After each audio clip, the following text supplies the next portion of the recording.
से कहते समीरण मृदु मर्मरे प्रेम अस्पष्ट गिर कहती अचिरे फेरिबी धनी नुह कातर ए जाके पढ़े जो समीरण कहले जो पवन होचे धीर मंद पवन जो बहुची संध्या बेलिया पवन खूब सुंदर पवन पवन होची से पवन माध्यम से अति धीर स्वर रे सूर्य कहते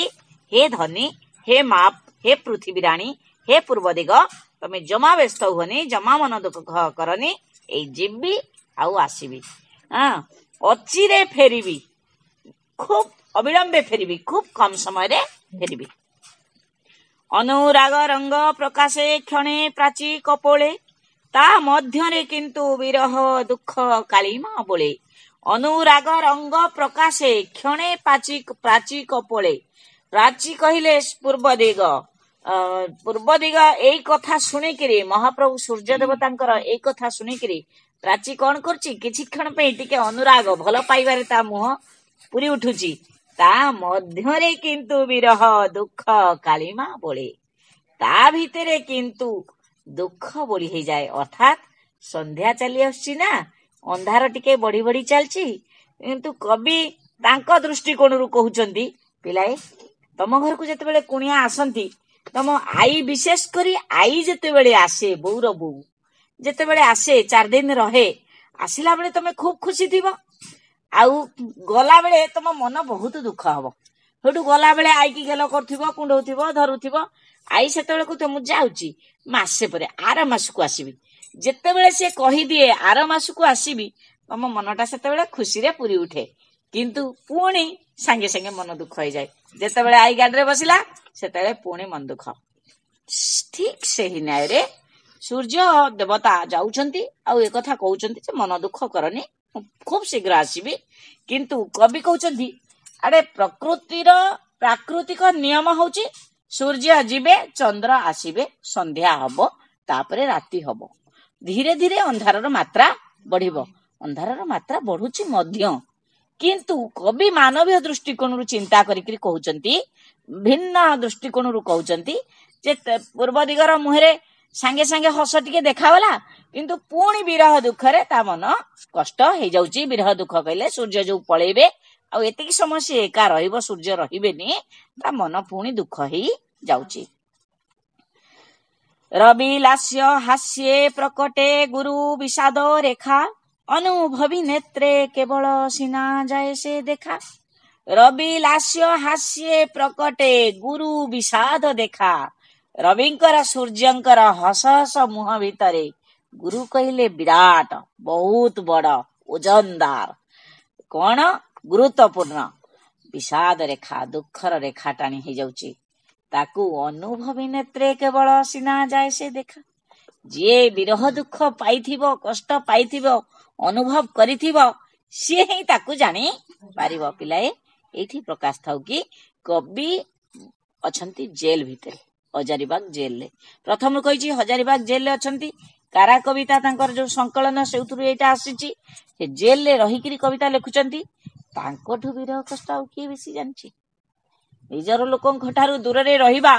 बारंबार थरे नुहे बारंबार बिना कारण रे विदेशी सरकार तांको पठौछि जेल आउ से तांको प्रिय लोकन मानक ठारू दूर रे रहउचंती तेनु निजे अनुभव करचंती निजर आपणार लोक मानक ठारू दूर रहिबा केते कष्ट सेथि पई स्वतस्फूर्त तांको लेखनी मनरु जरी आछि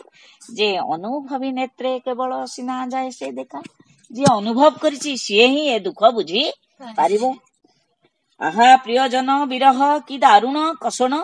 प्रीति पासे बंधा जगते सर्व जड़ चेतन कहते आहा प्रियजन विरह की दारुण कषण सतरे प्रियजनकर विरह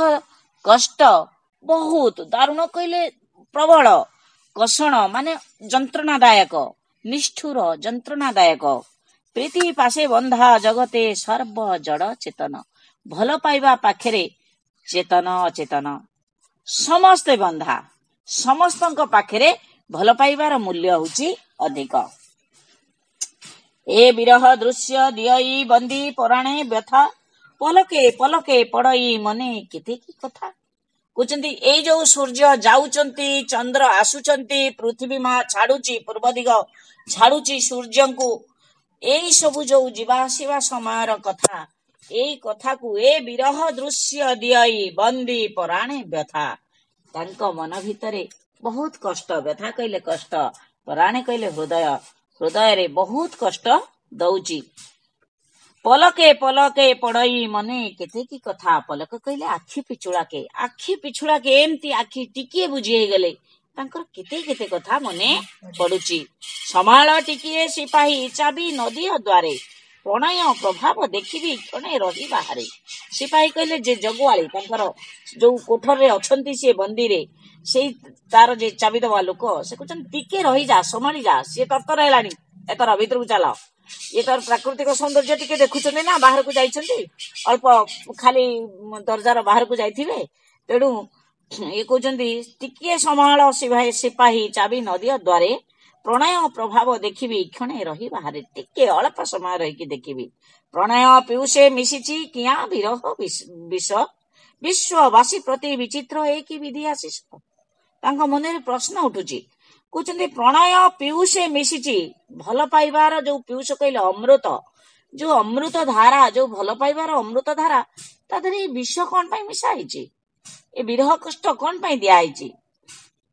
ବିଶ୍ୱବାସୀ ପ୍ରତି ବିଚିତ୍ର ଏକି ବିଧି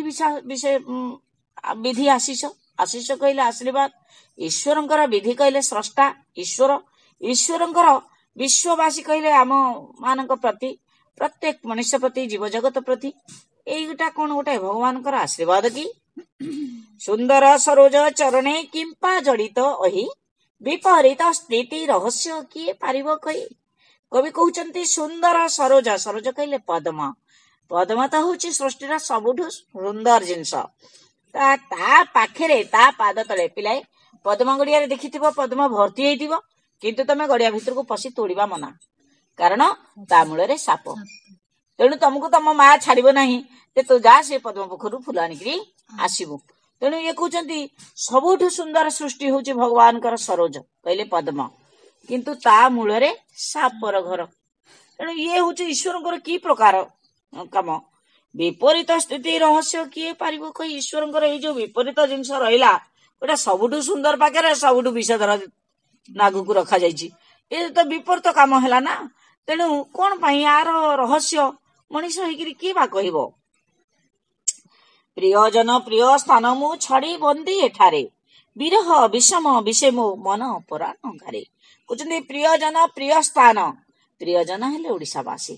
ପ୍ରିୟ ସ୍ଥାନ ହେଲା ଓଡ଼ିଶା, ଏସବୁକୁ ଛାଡି ମୋ ଗାଁକୁ, ମୋ ଗାଁର ଲୋକଙ୍କୁ ଛାଡି ମୁଁ ଏଠାରେ ବନ୍ଦୀ, ବିରହ ବିଷମ ବିଷେ ମୋ ମନ ପରାଣ ଘାରେ। ଏଇ ବିରହ,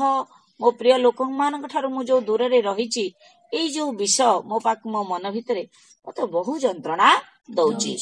ବିଶ୍ୱ ପ୍ରକୃତିରେ ଦେଖିଲେ ସମହୃଦ ବେଦନା,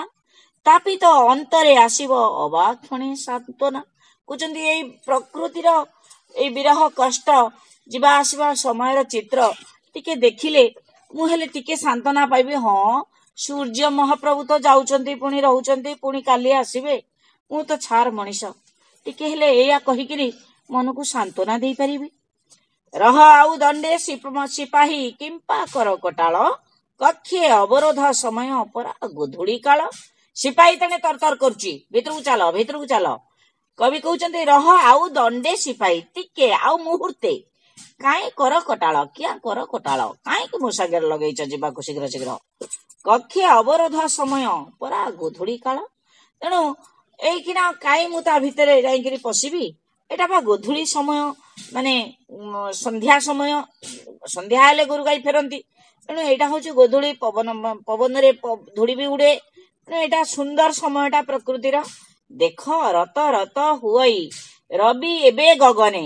ଆଉ ଟିକିଏ ମୁଁ ବୁଲିବି ଏଥି କାରା ପ୍ରାଙ୍ଗଣେ। ସୂର୍ଯ୍ୟ ରତ ରତ ସମୟ, ଯିବା ଯିବା ହେଇଗଲେଣି, ଏବେ ପଳେଇବେ, ଅନ୍ଧାର ହେଇଯିବ, ଛା ମୁଁ ଭିତରକୁ ପଳେଇବି, ତାକୁ ବୁଝଉଛନ୍ତି। ଆଉ ଟିକିଏ ମୁଁ ବୁଲିବି ଏଥି କାରା ପ୍ରାଙ୍ଗଣେ, ଅନ୍ଧାର ହେଇଗଲେ ମୁଁ ଛା ପଳେଇବି। ଯମଦୂତ ହୃଦେ କରୁଣା କାହୁଁ ବସିବ ତିଳେ, ଅଧିକ ନଖଇ ମର୍ଯ୍ୟାଦା ଜଗି ପଶିବି ବିଳେ। ଯମଦୂତ ହୃଦେ କରୁଣା କାହୁଁ ବସିବ ତିଳେ, ଯିଏ ଯମଡଗର ତାକୁ ଯଦି କହିବ ର ମୋ ଦେହ ଟିକେ ଭଲ ଲାଗୁନି, ମୁଁ ଟିକେ ଶୋଇପଡେ, ଉଠିଲେ ଯିବି ଯମଙ୍କ ପାଖକୁ, ଯମଡଗର ଛାଡିବ? ଯିବା ସମୟ ମାନେ ତମେ ଯିବ, ସିଏ ନବା ସମୟ ମାନେ ସିଏ ନବ, ଆସିଛି ମାନେ ସିଏ ନବ, କେବେ ବି ଛାଡିବନି। ସେମିତି ଏଇ ସିପାହୀ ହଉଛି ଯମଦୂତ ସହିତ ସମାନ। ତାକୁ ଉପରୁ ଆଦେଶ ଅଛି, ସିଏ ଏତିକି ସମୟରେ ଚାବି ଦବ। ତେଣିକି ତମେ ଯେତେ ଭଲ ଲୋକ ହେଲେ ବି ତାର କିଛି ତା ଦେହରେ ଯାଏ ଆସେ ନାହିଁ, ସିଏ ତତ୍ପର ହଉଛି ଚାବି ଦବାକୁ। ତେଣୁ କବି ନିଜ ମନକୁ ବୁଝେଇକିରି କହୁଛନ୍ତି, ଅଧିକ ନ କହି ମର୍ଯ୍ୟାଦା ଜଗି ପଶିବି ବେଳେ ବେଳେ। କହିଲେ ସେ କୋଠରୀ ଭିତରେ, ଅନ୍ଧକାର ଗୃହ ଭିତରେ, ଜେଲ ଭିତରେ କାହିଁ ମର୍ଯ୍ୟାଦା ହାନି କରିବି? କହିବ ଗୋପବନ୍ଧୁ ଦାସ ଏମିତି ମୋ ସାଙ୍ଗରେ ଲଗଉଛନ୍ତି, ଡେରି କରୁଛନ୍ତି, କାହିଁକି କହିବି? ତେଣୁ ମର୍ଯ୍ୟାଦା ହାନି ହବା ଅପେକ୍ଷା ତା ଭିତରେ ରହିଯିବା ବରଂ ଭଲ।